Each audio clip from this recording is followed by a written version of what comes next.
পারবে না। তোমাদের সহকর্মীরা শহীদ হয়েছে, সেই শহীদদের নাম কিন্তু বাংলাদেশ তোমরা গড়ে তুলবে।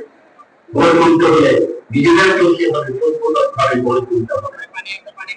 এখন আরেকটি সাবজেক্ট তোমাদের সাথে আরেকটি পরিকল্পনা সংক্ষেপে তোমাদের সামনে তুলে দিতে চাই।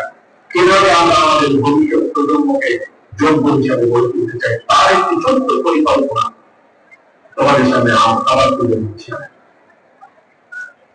একাধিক ভাষা জানা যে কোনো ব্যক্তির জন্য দেশেই হোক বিদেশে হোক নিজের মেধা এবং যোগ্যতাকে কাজে লাগানোর সুযোগ সবচাইতে বেশি।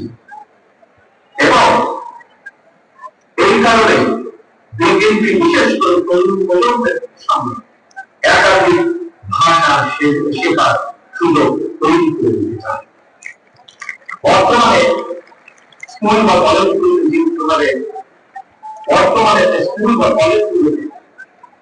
বাংলা স্বাভাবিকভাবে আছেন বিভিন্ন ভাষা সাবজেক্টের কারণে ইংরেজিও শেখার সুযোগ আছে, কিন্তু এই ইংরেজি ভাষার উপরে আমরা বিশেষভাবে আলাদাভাবে চাল দিতে চাই, জোর দিতে চাই, যাতে আমাদের ভবিষ্যৎ প্রজন্মের ছাত্র ছাত্রীরা এই ভাষাতে আরো দক্ষভাবে ব্যবহার করতে পারে, দক্ষভাবে শিখতে পারে। কিন্তু শুধু তাই নয়,